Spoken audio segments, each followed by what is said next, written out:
김 사장, 아침부터 웬일이야? 근데 내가 지금 경황이 없어서 조금 있다가 다시 전화 주면 안 될까? 요즘 뭐가 그렇게 바빠? 가게 때문에 연락했어. 급한 일이야. 그거 아들네 부부가 맡아서 한다고 하지 않았나? 근데 아들네 부부는 어디 가고? 거기 며느리 동생이라 그랬지. 내가 이상한 소리를 어디서 들어서 이게 맞나 싶어 전화했어. 뭐 이상한 소리 뭐 들었는데? 진짜 가게를 며느리한테 넘겨준 거야? 아니, 넘겨주려면 아들한테 넘겨줘야지. 여기 근처 상인들이랑 식당 단골 손님들이 그러더라고. 며느리 동생이 이제 이 식당 주인 바뀌었다며. 자기네들이 사장이라고 하더라고. 아들은 못 믿었다고 꼼꼼한 며느리한테 넘겼다 그러던데.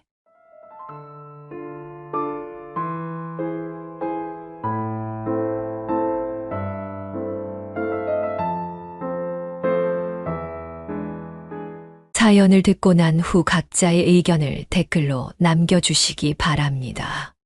사소한 댓글이라도 사연자분에게 큰 힘이 될 수 있습니다. 각색될 수 있고 사연자분의 입장에서 구성될 수 있습니다.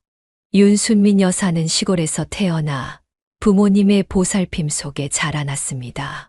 그녀가 자란 마을은 넓은 들판과 맑은 개울이 흐르는 평화로운 곳이었지만 윤 여사는 어릴 때부터 더 큰 세상에 대한 호기심을 품고 있었습니다. 가난한 형편 속에서도 그녀는 성실하고 똑똑해 마을에서 칭찬받는 아이였으나 시골 생활의 한계를 느끼기 시작했습니다. 학교를 마치고 시골에서의 삶에 안주하지 않고 그녀는 자신만의 꿈을 위해 도시로 나가기로 결심했습니다.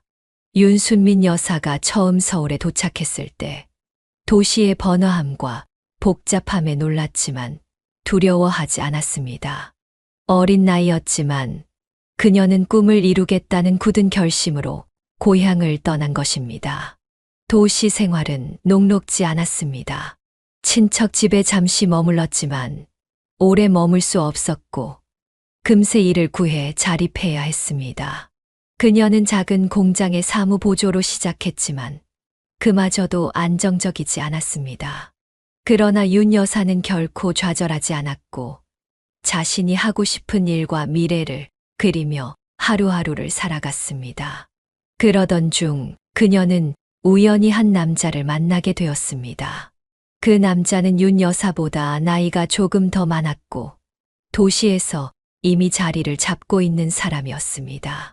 윤 여사가 작은 회사에서 일할 때 그 남자는 거래처 직원으로 가끔씩 얼굴을 마주하곤 했습니다. 그는 차분하고 성실해 보였으며 윤 여사에게 따뜻한 말 한마디를 건네며 관심을 보였습니다. 그렇게 두 사람은 차츰 가까워지기 시작했습니다. 그 남자는 윤순민 여사에게 안정적인 도시 생활에 대한 조언을 아끼지 않았고 그녀는 그런 남자의 배려와 성실함에 점점 마음이 끌리게 되었습니다. 도시 생활에서의 외로움과 어려움 속에서 윤 여사는 그의 존재가 점점 더 큰 위로가 되었습니다. 남자는 윤 여사의 강인한 성격과 뚝심에 감탄하며 그녀에게 진심으로 다가갔습니다. 결국 두 사람은 서로의 마음을 확인하고 결혼을 결심하게 되었습니다. 윤 여사는 당시 사회적 관습이나 부모님의 반대도 있었지만 사랑을 선택했습니다. 결혼은 윤 여사에게 새로운 시작이자 또 다른 도전이었습니다. 어린 나이에 결혼을 선택한 윤 여사는 남편과 함께 작은 신혼집을 마련해 새로운 삶을 시작했습니다. 넉넉하지는 않았지만 두 사람은 서로를 의지하며 열심히 살아갔습니다. 남편은 성실히 일하며 가정을 돌보았고 윤순민 여사는 가사와 함께 남편의 일도 도우며 힘을 보탰습니다. 시간이 흐르면서 두 사람은 작은 식당을 차리기로 결정했습니다. 윤 여사는 어린 시절 부모님과 함께 논밭에서 일했던 경험 덕분에 손발이 빠르고 부지런했습니다. 그녀의 음식 솜씨는 남편과 주변 사람들에게 큰 인기를 끌었고 덕분에 식당은 조금씩 입소문을 타며 자리를 잡아갔습니다. 식당을 운영하며 윤순민 여사는 고된 시간을 보냈지만 남편과 함께 쌓아가는 성취감과 행복은 컸습니다. 그들은 도시에서의 삶을 안정적으로 구축해 나갔고 서서히 경제적으로도 자리를 잡아갔습니다. 이 시기가 그녀의 인생에서 가장 바쁘고 치열한 시간이었지만 남편과의 사랑과 함께하는 시간들이 그녀에게는 가장 소중한 추억으로 남아 있습니다. 윤순민 여사는 결혼 후 얼마 지나지 않아 첫 아이를 임신하게 되었습니다. 그녀는 그 사실을 알았을 때 너무도 기뻤습니다. 남편과 함께 작은 식당을 운영하며 열심히 살아가던 와중에 찾아온 첫째 아들은 윤 여사에게 새로운 희망이자 기쁨이었습니다. 아들은 태어나자마자 덕진이라는 이름을 받았고 윤 여사와 남편은 그 아이가 세상의 빛을 본 날부터 눈물겹게 축복했습니다. 덕진이는 유난히 순하고 말이 적었지만 무엇이든 스스로 하려고 애쓰는 아이였습니다. 그러나 자라면서 덕진이는 다른 아이들에 비해 뭔가 하나씩 부족해 보였습니다. 윤순민 여사는 덕진이가 걱정되어 곧잘 그의 곁에 붙어 있었고 작은 일에도 큰 사랑과 관심을 쏟았습니다. 덕진이가 어려움을 겪을 때마다 윤 여사는 마음이 아팠지만 그럴 때마다 더 따뜻하게 보듬어 주려 했습니다. 덕진이의 부족함을 채워주기 위해 윤 여사는 항상 노력했고 남편과 함께 힘을 모아 그를 키웠습니다. 그러다 둘째 아이, 딸 덕윤이가 태어났을 때 윤순민 여사는 덕윤이가 덕진이와는 다르게 매우 영특해 보인다는 것을 금방 알 수 있었습니다. 덕윤이는 어릴 때부터 말도 빠르고 이해력도 뛰어났으며 무엇이든 금세 배워나갔습니다. 첫째인 덕진이와는 달리 덕윤이는 타고난 예리함과 총명함으로 부모의 자랑이 되었습니다. 윤 여사는 두 아이 모두에게 차별 없이 사랑을 쏟았지만 마음속 깊은 곳에서는 덕진이가 조금 더 걱정되곤 했습니다. 덕윤이는 학창 시절에도 우수한 성적을 유지하며 학교에서도 눈에 띄는 아이로 자랐고 덕진이는 조용하고 묵묵히 자신의 길을 걸어가려 했습니다.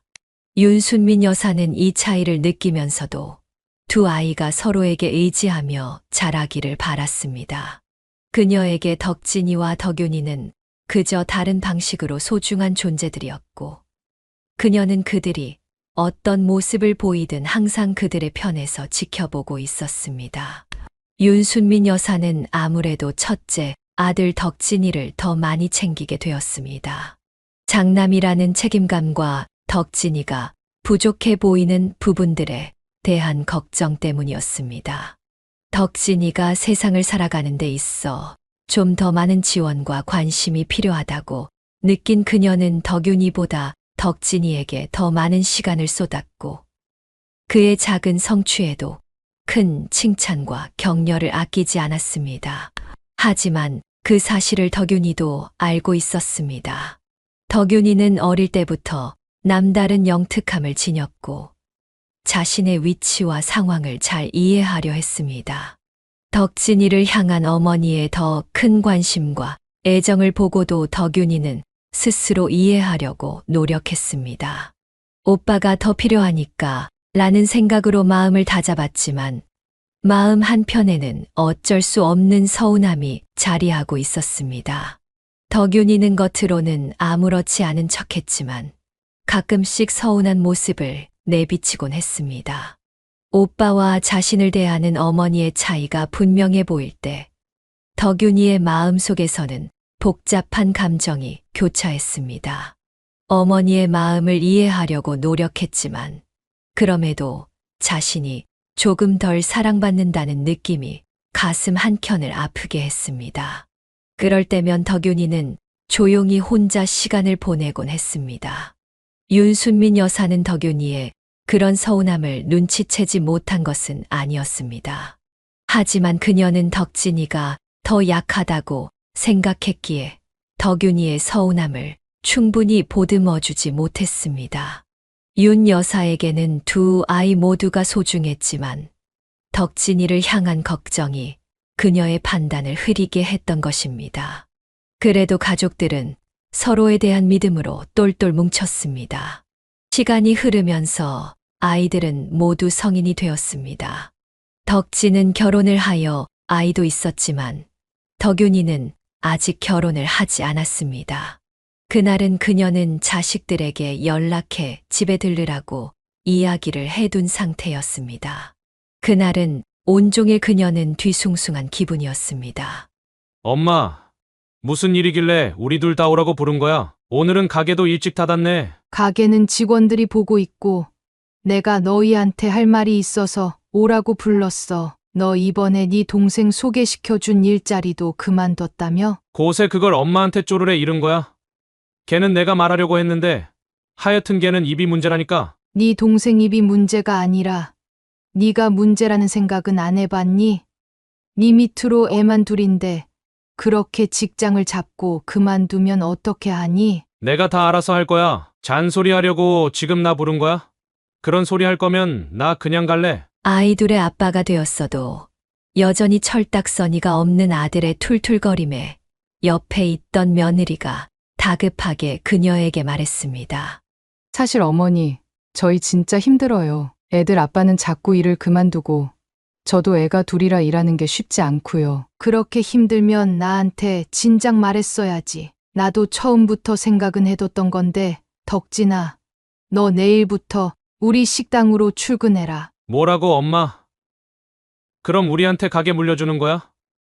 나 그럼 사장 되는 거야? 사장은 무슨 니들 일하는 거 가르치고 난 뒤에 물려주던지 말던지 생각해야지. 사장은 뭐 아무나 되는 줄 알아? 어머니, 그럼 저도 같이 출근하면 되나요?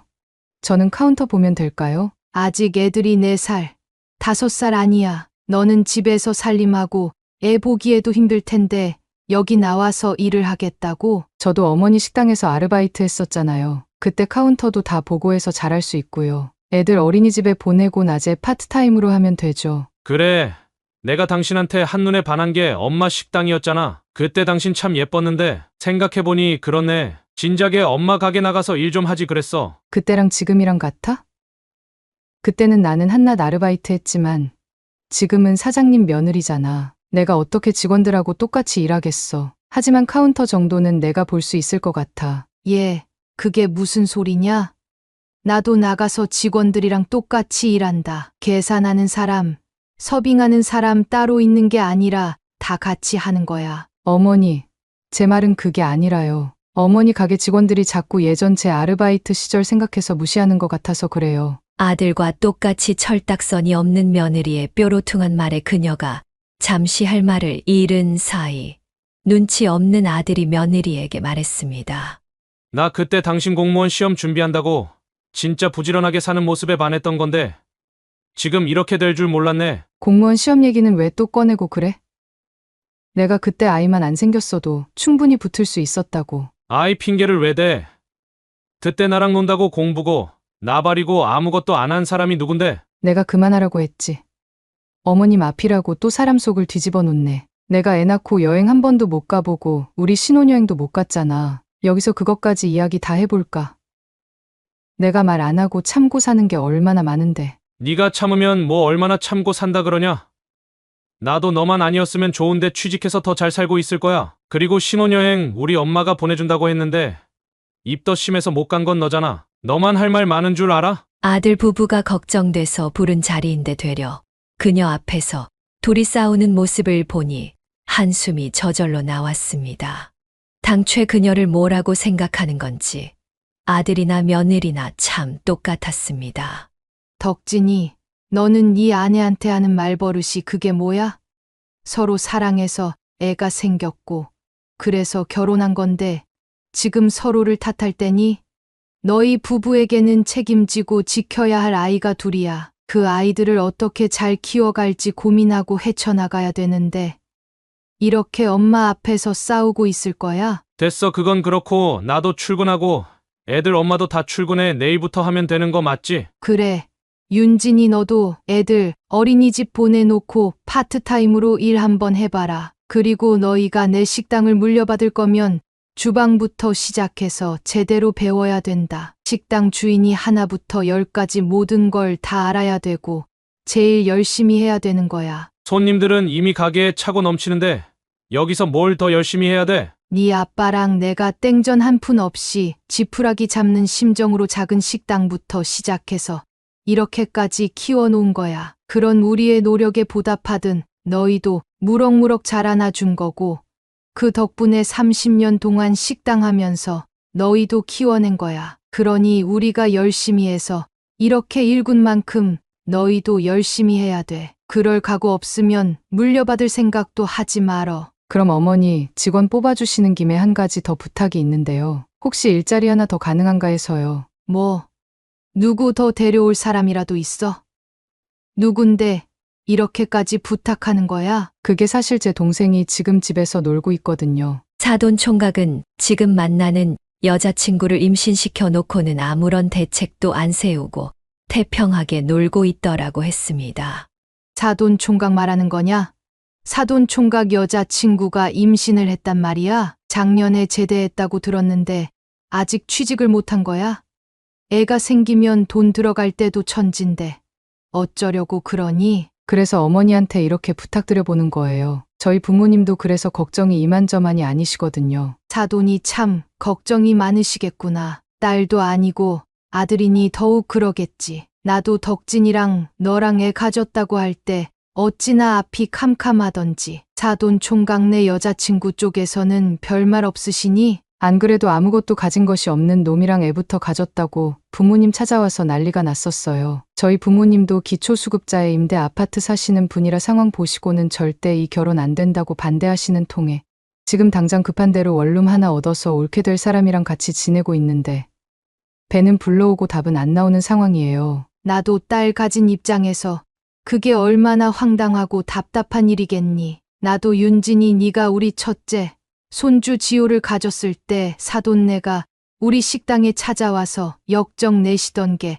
아직도 생생하다. 공무원 시험 붙을 일만 남은 창창한 우리 딸 인생 어쩔 거냐고 난리가 났었지. 아무튼 사돈 총각도 내일부터 출근하라 그래라. 사돈 총각도 제대로 일 배워서 차라리 우리 식당에 정식 직원을 시켜보자. 사돈 총각의 사정을 들어보니 5년 전 그녀의 아들이 며느리와 혼전에 애부터 가져서 번갯불에 콩 구워 먹듯 결혼시켰던 일이 생각났습니다.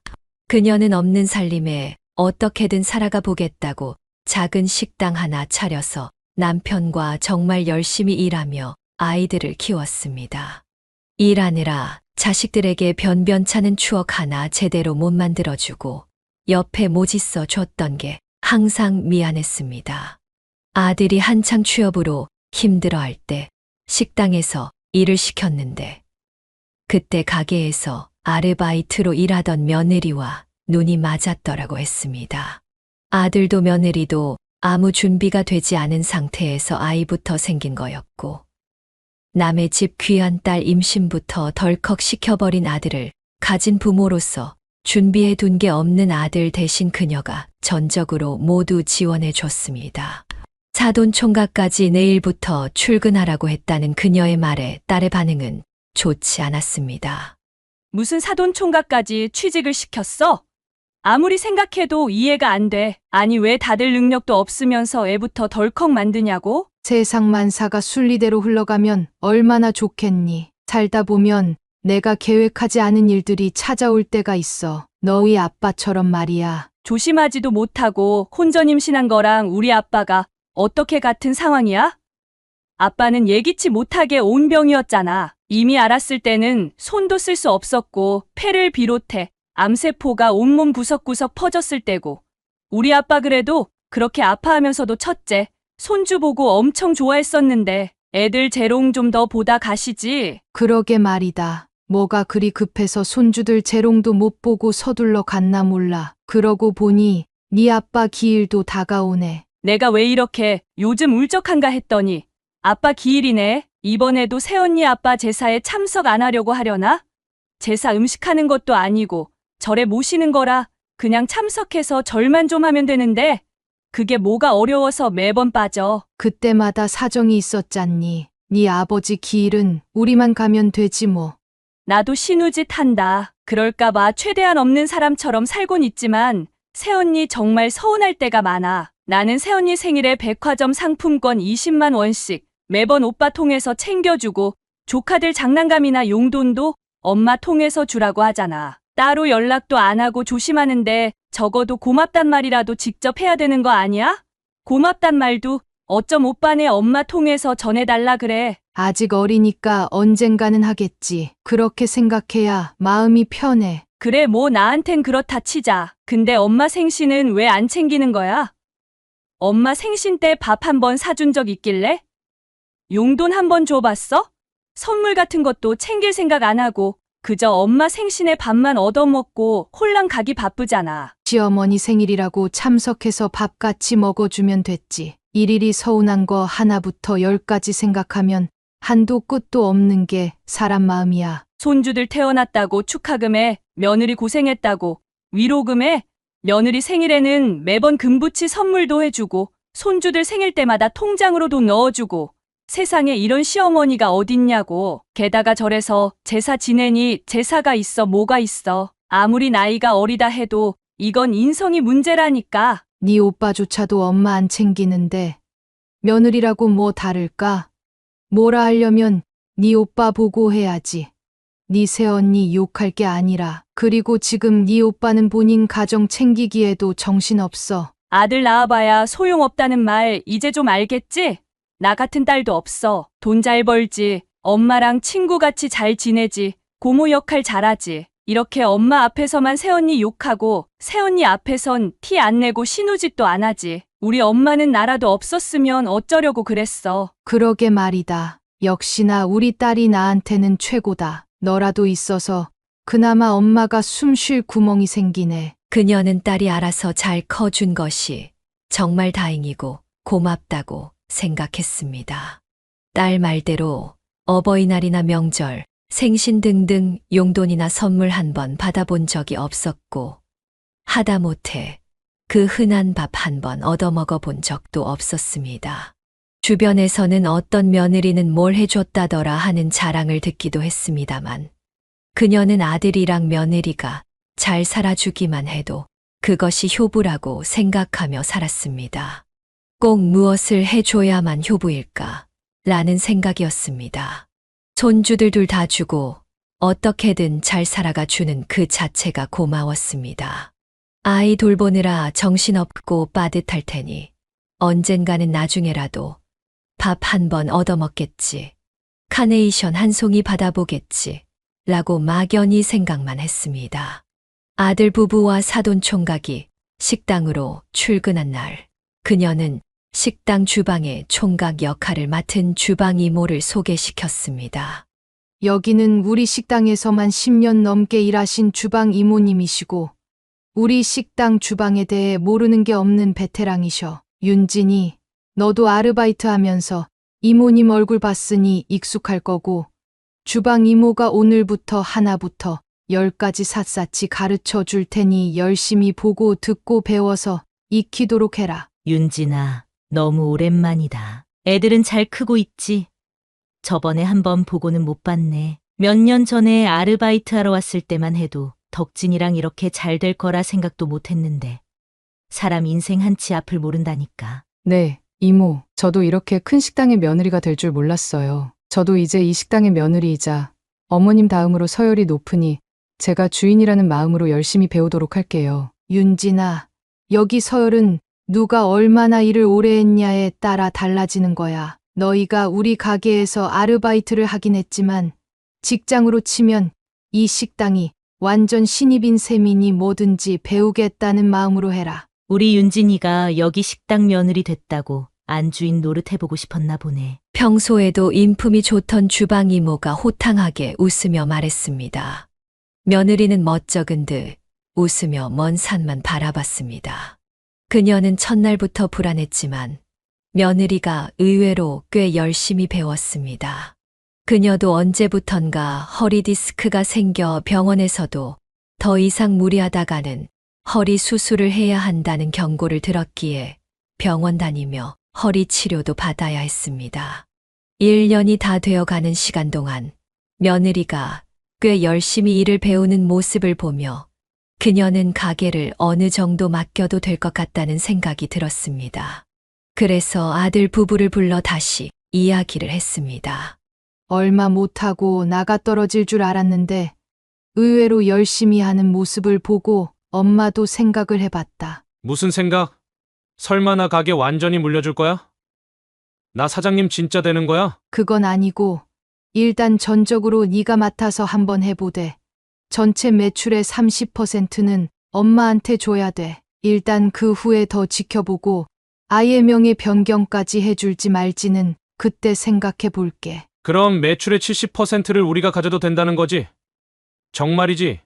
엄마, 나중에 딴 말하기 없기다. 열심히 할수록 니네가 가져갈 게 더 많아지니까 지금부터 본격적으로 전보다 더 열심히 이갈구해봐. 아들이 제대로 일을 갈고 식당에 매진하려면 자신이 한 만큼 매출로 보상받아야 더 잘할 것 같아서 그녀는 큰 결단을 내렸습니다. 매출의 70%를 아들 부부가 가져가라는 큰 제안을 하게 된 것입니다. 물론 각종 재료비와 인건비 등을 제외한 순수익에서 70%를 아들 부부가 30%를 그녀가 나눠 가지기로 했습니다. 그 말을 듣고 아들과 며느리는 매우 기뻐했습니다. 그렇게 아들 부부에게 가게를 맡긴 지 3개월 정도가 지났을 무렵 파트타임으로 일했던 며느리는 언제부턴가 아이들 하원 시간이 다 되어도 집에 가지 않았습니다. 그녀는 아들에게 가게를 맡겼지만 한 번씩 둘러보러 갈 때마다 며느리가 있는 것을 보고 물었습니다. 너 요즘은 계속 늦게까지 식당에 있네. 애들 하원 시간 지난 거 아니야? 사실은 저희 부모님에게 아이 보는 비용을 드리고 부모님이 아이를 봐주고 계세요. 남편 혼자보다는 저도 같이 나와서 하는 게 더 좋을 것 같아서요. 식당에 직원도 10명 있으니까 차라리 너는 가끔씩 나오고 애들은 내가 직접 양육하는 게 어떻겠니? 집에서 아이만 보고 있기보다 차라리 식당 나와서 활기차게 일하는 게 더 좋아요. 사돈 어른이 애들 둘 모시긴 힘들지 않아? 아무리 돈을 좀 챙겨드린다 해도 아이들한테 묶여 있어야 될 텐데. 제가 섭섭지 않게 용돈 드리고 있어서 굉장히 좋아하세요. 그런 건 걱정 안 하셔도 돼요. 그녀는 아무래도 며느리가 사돈에게 생활비 명목으로 챙겨주고 싶어 하는가 보다 했습니다. 통장은 기록에 남으니 현금으로 생활비를 챙겨주는 것 같았습니다. 나중에 들은 사실로는 월 200만 원 정도를 챙겨준다고 했습니다. 그녀는 70%를 아들 부부에게 가져가라고 했으니 그 돈으로 무엇을 하든 아들 부부의 선택이라 생각하고 아무 말 없이 고개만 끄덕였습니다.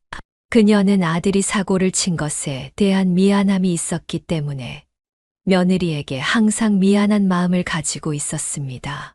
그래서 최대한 며느리에게 시어머니로서의 간섭은 하지 않겠다고 다짐했고 그녀의 딸도 신우짓을 한다는 소리를 들을까봐 일절 연락 없이 거의 없는 사람처럼 지내는 편이었습니다.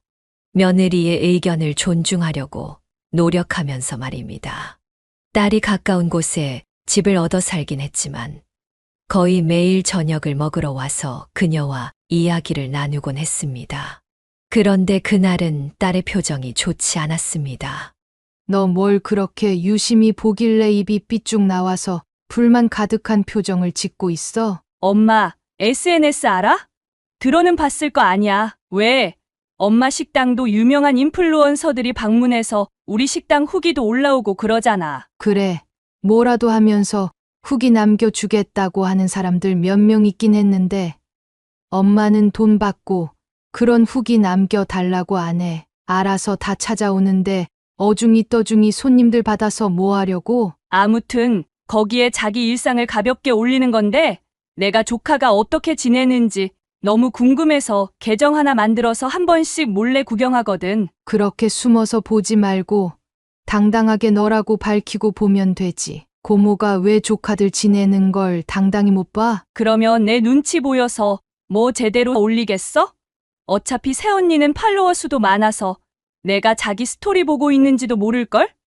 그리고 나 아이디도 없고 그런 거 안 한다고 했거든. 굳이 먼저 이야기해서 긁어 부스럼 만들 게 뭐 있어. 근데 그게 왜?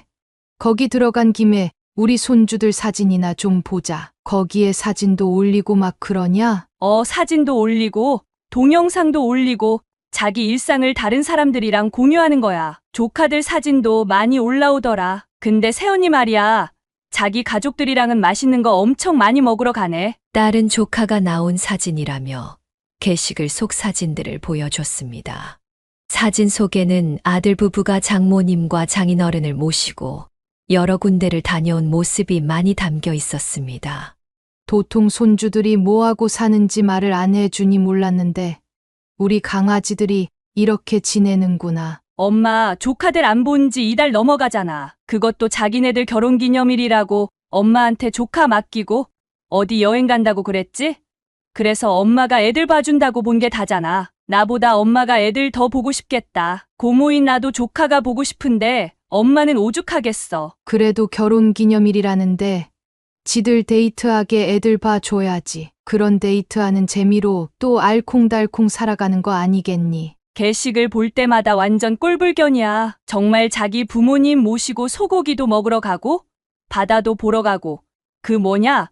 얼마 전엔 오빠 장모님 생신이라고 무슨 비싸 보이는 케이크에 거기서 돈이 줄줄 나오는 이벤트 같은 것도 하더라. 뭐 처가에 잘하면 좋지. 마누라가 예쁘면 처갓집 말뚝 보고도 절한다잖아. 엄마는 그런 거 하나도 안 부럽다. 네가 얼마 전에 엄마한테 명품백 하나 사준 거 친구들한테 자랑하니까 얼마나 부러워하던지. 엄마는 네 덕분에 친구들한테 자랑 많이 해. 그런데 앞으로는 엄마 명품백 사주지 말고 네 돈이나 모아. 내가 해주는 거랑 아들이 해주는 거랑 또 다르잖아. 에휴, 진짜 아들 키워봐야 소용없네. 나는 그냥 엄마랑 평생부터 살아야겠어. 사실 그녀도 사람인지라 그런 말을 들으면 서운하지 않다고 말하면 거짓말일 것입니다. 딸이 말해주지 않아도 어느 정도 아들이 처가에 잘하고 있다는 걸 느끼고는 있었지만 이렇게 구체적으로 확인하게 되니 서운한 감정이 들었습니다. 그래도 그녀는 아들이 두 집안을 모두 소홀하게 하기보다는 처가에라도 잘하는 게 어디냐라는 생각으로 스스로 위안을 삼았습니다. 며칠 만에 가게에 들렀을 때 연말 시즌이라 사람들이 엄청 많았습니다. 가게에는 룸이 여러 개 있었고 조용하게 즐길 수 있어서 연말에는 예약이 항상 가득 차고 룸이 없는 홀에도 금방 만석이 되었습니다. 가게 밖에서 줄지어 기다리는 사람들은 번호표까지 받아야 할 정도로 정신이 없었습니다. 그래서 식당의 모든 직원들이 눈코 뜰 새 없이 굉장히 바빴습니다. 그녀도 아픈 허리를 이끌고 식당 일을 도왔습니다. 그리고 마감 후 아들 부부와 이야기를 나눌 수 있었습니다. 연말이라 사람이 엄청 많아 힘들지? 네. 어머니, 정말 너무 힘들어요. 요즘 친정 부모님도 몸이 안 좋아서 애들 봐주시기가 힘들다고 그러시고, 저희도 번갈아 가면서 애들 보고 있는데, 정말 이대로 가다가는 저희가 쓰러질 것 같아요. 맞아. 엄마, 우리 처남도 애가 아직 어린데도 일이 너무 바빠서 맨날 밤늦게 집에 들어간다니까. 맞아요. 올케 혼자 애 보고 있는데, 미안하더라고요. 정말 눈코 뜰 새 없이 바빠서 식사도 거르고 이래요. 저 살 빠진 거 보세요. 누가 애들이라도 봐주면 힘든 게 덜할 텐데 애들까지 챙기고 일하려니 2배는 힘든 것 같아. 너 그거 다 복에 겨운 소리야. 손님 많은 게 얼마나 축복이니. 손님 많은 덕분에 사돈 총각한테 보너스도 두둑하게 줬다며? 사돈 총각이 이제 원룸에서 전세 아파트 간다고 하던데. 아, 그건 어디서 들었어? 신혼부부 전세 지원해주는 거 있잖아. 이제 처남도 직장 생겼고 하니까 전세 대출 받아서 들어갔어. 나머지 잔금은 내가 좀 도와줬고 애도 태어나는데 원룸에서 애 키울 순 없잖아. 그래서 내가 도와줬어. 잘 도와줬어. 누가 뭐라고 하겠니? 뭐 잘못한 것 마냥 그렇게 말하네. 연말이랑 연초가 바빠서 그렇지. 설 대목 앞두고는 손님이 좀 줄어들 거야. 아들 부부는 손주들을 그녀에게 좀 맡아줬으면 하는 뉘앙스로 말했지만 그녀는 괜히 못 들은 척하고 집으로 돌아갔습니다. 집에 와서 생각해보니 애들 좀 맡아준다고 할 걸 그랬나 싶기도 했습니다. 그날 밤 잠을 자면서 그녀는 꿈을 꿨습니다. 세상을 떠난 남편이 꿈에 나왔습니다. 꿈이 너무 생생해서 아직도 기억이 났습니다. 꿈에서 남편은 가게 간판을 정리하고 있었습니다. 당신, 가게 간판을 왜 정리하고 있는 거야? 그동안 뭐 하느라 이제야 꿈에 나왔어? 남편이 세상을 떠나고 처음으로 그녀의 꿈에 나타난 것이었습니다. 건널 수 없는 저 세상 저편에서 남편이 행복하게 잘 살고 있는지 한 번도 꿈에 나와준 적 없었던 그 야속한 양반이 웬일인지 꿈에 나타났습니다. 대뜸 그녀의 가게 간판을 정리하는 모습이 보였습니다. 당최 그 꿈에 대한 해몽을 찾지 못하다가 문득 아들 부부가 정말 힘들구나 싶은 생각이 들어 덜컥 겁이 났습니다. 그래서 그녀는 아들 부부에게 손주들 짐을 챙겨 오라고 했습니다. 윤진이도 힘이 들고 바쁘다고 하니 내가 일단 애들 좀 봐줄게. 너희는 가게 일만 신경 써라. 어머니, 안 그래도 너무 힘들었는데 어머님이 애들 봐주신다니 정말 다행이에요. 무리한 부탁인 건 알지만 어머님한테 애들 좀 봐달라고 부탁드릴까 하던 참이었는데 어떻게 제 마음을 아시고 먼저 봐주신다니 애들 좀 부탁드릴게요. 거봐. 우리 엄마 애들 봐달라고 하면 봐주신다 했잖아. 진작에 애들 좀 빨리 맡길걸. 그때 마침 옆에서 아침을 먹고 있던 딸이 아들 부부를 보고 한마디 했습니다. 엄마가 시간이 남아 돌아서 체력이 좋아서 애들 맡아주는 거 아니고 엄마 허리도 불편하고 힘들지만 오빠 힘들다니까 봐주시는 거야. 보통 애를 먼저 맡아주시겠다고 하면 감사하단 말이 먼저 아니야? 어떻게 감사하단 말을 쏙 빼고 말하냐? 야, 꼭 감사 인사를 해야 하냐? 말 안 해도 우리가 고마워하는 거 엄마도 다 하니까 안 한 거지. 그러는 너는 뭔데? 자꾸 네 집 놔두고 엄마 집 와서 밥을 얻어먹어? 나는 엄마 집에서 밥 먹을 권리 충분히 있는데, 그리고 엄마가 독심술사냐? 말 안 하는데 고마운 걸 어떻게 알아? 오빠 싹수 없다는 걸 그런 걸로 포장하지 마. 야, 너 오빠한테 말 다 했냐? 이게 보자 하니까 네가 왜 우리 일에 끼어들어서 인사하라 말아야? 덕진이, 덕윤이, 너희 둘 다 그만해. 애들도 있는데 왜 싸우고 있어? 애들은 걱정 말고 니네는 얼른 가서 가게 오픈 준비나 해. 딸과 아들의 말싸움이 더 커질까봐 그녀는 얼른 말리고 아들 부부를 쫓아내듯 내보냈습니다. 딸은 그래도 고모로서 조카들은 예쁜지 오빠랑 싸우고도 조카들과 놀아주기 바빴습니다. 그녀는 그저 손주들 받느라 정신이 없었고 손주들이 오면 뭘 먹일까 하는 생각에 바빴습니다. 아들과 며느리가 그녀에게 고맙다는 인사를 안 했다는 것도 미처 몰랐지만 딸이 그걸 콕 집어 이야기하자 내심 딸에게 고맙기도 했습니다. 하여튼 정말 마음에 안 들어. 조카들은 이쁜데 오빠랑 새언니는 얄미워도 어쩜 저렇게 얄미운지 그냥 한 대 콕 쥐어받고 싶다니까. 그래도 애들 있는 데서 그런 말 하는 거 아니야. 그리고 연말에 가게가 더 정신없는 건 너도 알잖아. 설마 내가 그걸 모르겠어. 입은 뒀다가 어디다 쓰려고 하는 건지 감사 인사도 할 줄 모르고 엄마 챙길 줄도 모르는 저 싹수노란 오빠네한테 엄마도 아무 말 못하니까 너무 답답해서 그래. 자기들끼리 잘 사는데 괜히 엄마가 나서서 또 부부싸움 할까? 그렇지 뭐. 그래도 네가 엄마 대신에 콕 집어 얘기해 줬으니 다음부턴 잘하겠지. 엄마보다 네가 더 낫다. 부부싸움이고 뭐고 기본에 충실해야 될 거 아니야. 자기네들이 누구 때문에 분에 넘치게 사는 건데 내가 두고 볼 거야. 다음에도 저렇게 나오면 나도 가만히 안 있을 거야. 그로부터 며칠 동안 그녀는 손주들을 돌보느라 정신이 없었습니다. 그녀는 아들 부부가 가게 운영을 잘하고 있겠거니 생각했습니다. 그런데 손주들에게서 이상한 말을 듣게 되었습니다. 할머니, 근데 태국이 뭐야? 태국은 뭐 하는 데야? 아, 태국은 저 멀리 동남아시아와 인도 사이에 있는 나라야. 비행기 타고 가도 6시간은 걸리는 먼 나라지. 우리 강아지가 태국이란 나라도 알아? 응, 어린이집에서 배웠어. 아니, 엄마랑 아빠가 태국에 간대. 덥고 우리가 가기엔 너무 멀어서 할머니랑 같이 있으라 했어. 우리도 따라가고 싶다고 하니까 나중에 더 크면 가자고 그랬어. 엄마랑 아빠는 가게 일한다고 바빠서 그런데 갈 시간도 없을 텐데 우리 강아지가 태국에 가보고 싶었구나. 나중에 이 할미랑 다 같이 가보자. 엄마랑 아빠 태국 간다고 엄청 큰 가방에 옷도 막 넣고 가게도 안 간다고 그랬어.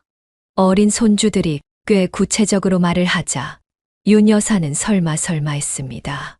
퇴근한 딸에게 손주들 좀 봐달라고 부탁하고 가게에 가보니 정말 손주들 말대로 가게 문이 닫혀 있었습니다. 지금은 한창 바쁜 연말 시즌인데 가게가 문을 닫다니 설마 아들 부부가 태국으로 놀러 간 건 아닌가 싶은 생각이 들었습니다. 그래도 아들 부부를 믿어보고 싶어 손주들이 잘못 들었을 거라 생각하며 몸살이 나서 하루 쉬었을 거라며 자신을 달랬습니다. 절대 그게 사실이 아닐 거라고 계속 되뇌었습니다. 그날 밤 고민하다가 다음 날 다시 가게로 가봤습니다. 그런데 가게 문이 열려 있었습니다. 그럼 그렇지 라며 안도의 한숨을 내뱉고 애들이 많이 아팠나 보다 싶어 가게로 들어갔습니다. 하지만 가게 안에는 아들 부부는 없고 사돈 총각만 있었습니다. 그 모습을 보자마자 윤 여사의 심장이 쿵 내려앉았습니다. 사돈 총각이 누가 봐도 가게 사장처럼 보였기 때문입니다. 덕진이랑 윤진이는 어디 갔는지 안 보이고 사돈 총각만 있네요. 어제 가게도 닫았던데 덕진이랑 윤진이가 많이 아팠나요? 사장님, 여기는 어쩐 일로 오셨어요? 매영이랑 누나는 어제부터 아파서 가게를 하루 닫았고요. 계속 닫을 수 없으니까 제가 혼자라도 나와서 가게 열었어요. 직원들도 곧 올 거예요. 아, 그래요. 내가 애들 집으로 한번 가봐야겠네요. 아픈 애 둘이서 밥은 잘 챙겨 먹었는지 걱정도 되고 일단 연락을 먼저 하고 가야겠어요. 사돈 총각 혼자서 고생이 많네요. 몸은 괜찮아요? 저는 괜찮습니다. 사장어른, 근데 매영이랑 누나 지금 연락해도 전화 안 받을 거예요. 찾아가도 헛걸음 하겠어요? 애들이 아파서 집에 있는 거 아니에요? 그래도 연락은 받지 않을까요? 연락 못 받을 만큼 몸살이 심하긴 한 건가요? 네, 아마 그럴 거예요. 제가 나중에 연락 한번 해볼게요. 너무 신경 쓰지 마세요. 그렇게 윤 여사는 일단 집으로 돌아갔습니다. 연차를 내고 함께 조카를 봐주러 온 딸이 있었습니다. 딸은 폰을 유심히 보며 굉장히 화가 난 얼굴을 하고 있었습니다. 너 왜 그렇게 화가 나 있어? 오늘 보니 사돈 총각 혼자 가게 문 열었더라. 내가 걱정돼서 너희 오빠네 집에 가보려다가 손주들 때문에 일단 돌아왔는데 아픈 애들 둘이서 밥은 잘 챙겨 먹었을까 걱정이네. 사돈 총각이 그래? 새언니랑 오빠네가 몸살 났다고? 지가 사장이야 뭐야? 왜 자기 혼자 가게 문을 열고 운영하고 있어? 이것들 진짜 한통속이네. 정말 내가 기가 차서 손발이 덜덜 떨릴 지경이야. 엄마, 일단 청심환 하나 먹고 내가 하는 말 듣는 게 좋을 거야. 도대체 뭐길래 청심환까지 먹어야 돼? 그런 거 안 먹어도 되니까 얼른 이야기해봐. 딸은 폰을 윤 여사에게 보여주었습니다. 폰 화면을 들여다보니 아들 부부가 사돈 총각과 함께 한국이 아닌 것 같은 배경에서 찍은 사진이 보였습니다. 이게 방금 올라온 사진이야, 엄마. 그것보다 더 기가 막힌 게 뭔지 알아? 새언니가 게시글에 앞으로 식당 주인으로서 큰 일을 하기 위해 재충전 중이라더라. 사람들이 댓글로 식당 사장님 되는 거냐고 묻자 새언니가 이제 곧 될 예정이니까 우리 식당에 밥 먹으러 와 하고 답장했어. 딸의 말에 윤 여사는 상황이 어떻게 돌아가는 건지 인지하기도 전에 가게 맞은편에서 편의점을 운영하는 친한 지인에게서 전화가 걸려왔습니다. 김 사장, 아침부터 웬일이야? 근데 내가 지금 경황이 없어서 조금 있다가 다시 전화 주면 안 될까? 요즘 뭐가 그렇게 바빠? 가게 때문에 연락했어. 급한 일이야. 그거 아들네 부부가 맡아서 한다고 하지 않았나? 근데 아들네 부부는 어디 가고?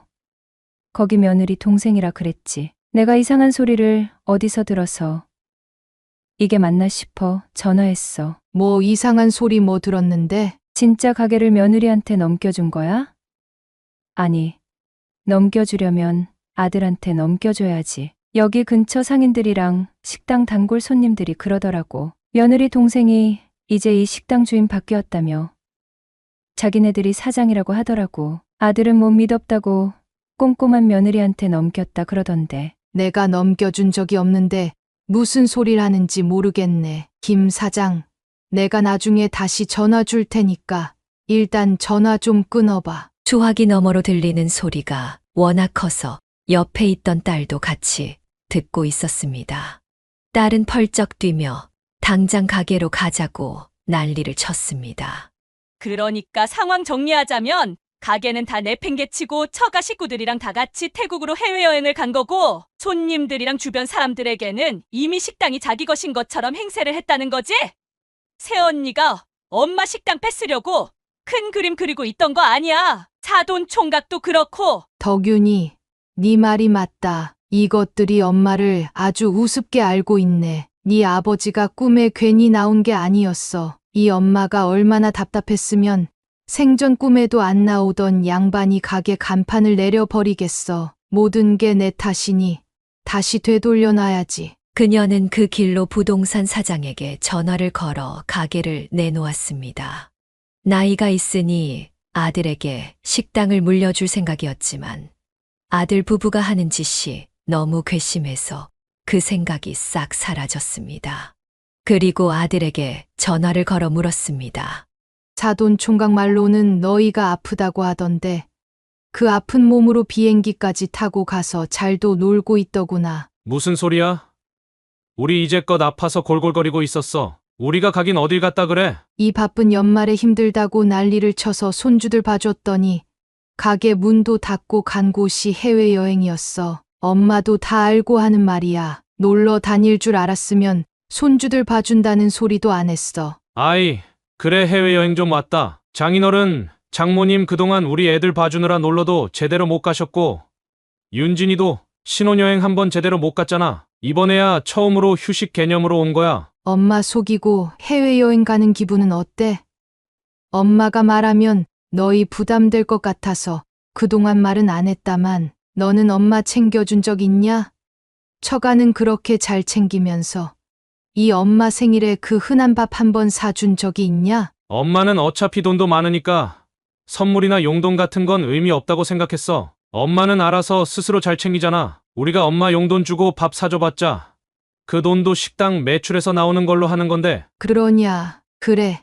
네 뜻 잘 알았다. 니네는 아예 거기서 살아. 이제 여기는 니들이 올 곳은 없으니 그렇게 알고 있어. 그게 무슨 소리야? 엄마 화 많이 났어? 우리 3일 뒤면 귀국이야. 한국 가서 이야기하자. 장모님이랑 장인어른도 계신데 갑자기 한국 갈 수는 없잖아. 여기 오려고 쓴 돈이 얼만데. 그 돈은 어디서 나왔는데? 내 식당에서 나온 거 아니야?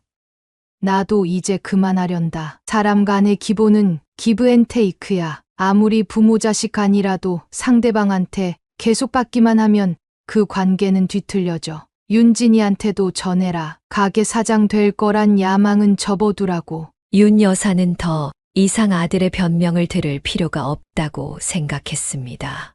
그래서 곧장 가게로 향해 사돈 총각에게 말했습니다. 사돈 총각, 미안하지만 가게 부동산에 내놨어요. 여기서 계속 일할 건지 말 건지는 새로운 사장이랑 상의하든지 알아서 하고 어쨌든 가게 내놨다는 것만 알고 계세요. 사장님, 갑자기 그게 무슨 말씀이세요? 이 가게 우리 누나한테 물려주는 거 아니었어요? 매형이 그러던데 사장님이 가게 물려주면 누나 줄 거라고요. 사돈 총각, 세상에 공짜는 없어요. 이 가게가 이렇게 잘 될 수 있었던 건 30년 동안 남편과 내가 혼신을 다해 노력한 결실이었어요. 사돈 총각도 옆에서 봐서 알 거라 생각하는데 매형이랑 누나가 나한테 못해도 너무 못했던 건 알고 있잖아요. 나를 기만하고 해외여행까지 간 건 더욱더 용서 못할 일이고 내가 물려준 적도 없는 가게를 물려받은 척 사장 행세했던 것도 괘씸해서 못 넘어가요. 사돈 총각은 윤 여사의 말에 말문이 막힌 듯 입만 뻥긋거리며 할 말을 찾는 듯 보였습니다. 그러나 윤 여사는 사돈 총각의 말을 더 듣지 않고 가게를 나왔습니다. 장사가 잘 되던 가게는 부동산에 내놓자마자 서로 인수하겠다고 전화가 빗발쳤습니다. 생각보다 빠른 시일 안에 가게 명성에 맞게 권리금도 두둑히 받고 가게를 팔아넘겼습니다. 진짜 가게를 팔 줄 몰랐던 아들 부부는 사돈 총각의 전화를 받고 해외에서 급하게 귀국했습니다. 아들 부부는 가게를 팔아버린 사실을 알자 큰 소리로 화를 내며 윤 여사에게 쫓아왔습니다. 아무리 그래도 어떻게 가게를 팔아버릴 수가 있어? 우리는 뭐 먹고 살라고? 무작정 팔아버리면 처남도 그렇고 이 가게에 딸린 입이 몇인데? 내가 가게 넘길 때 조건이 사장은 바뀌어도 기존에 일했던 직원들은 그대로 유지되게 해달라는 거였어. 월급도 변동사항 없이 달라지는 건 사장밖에 없어. 아, 그리고 간판도 새로 달릴 거다. 그러니 가게에 딸린 이분들은 걱정할 것 없어. 아이, 내가 지금 직원들 입 걱정하는 걸로 보여? 나 엄마 아들이잖아. 무작정 가게 팔면 당장 생활이 힘들어지는 거 알면서 티도 눈물도 없이 엄마 마음대로 하는 게 어딨어? 그동안 둘 다 이 정도로 살 수 있었던 건 모두 이 엄마 덕분이야. 능력에 넘치는 과분한 돈을 벌면서 좋은 차도 타고 다니고 좋은 집에서 지내는 것도 모두 엄마 덕분이지. 그게 네 능력이라고 생각했어? 네 엄마는 나 몰라라 하고 되려 엄마 가게까지 날로 먹겠다는 너희 신보 더는 못 봐주겠다. 윤 여사는 가게를 내려오며 남편이 꿈에 나타났던 모습이 자꾸 떠올랐습니다. 딸에게 물려줄까 아니면 다른 가족에게 줄까 고민도 했지만 남편이 먼저 간판을 내린 모습을 봤기에 마음을 비우고 편히 가게를 내놓을 수 있었습니다. 이제는 정말 아들 부부에게 모든 걸 맡기고 자신은 더 이상 신경 쓰지 않기로 결심했습니다.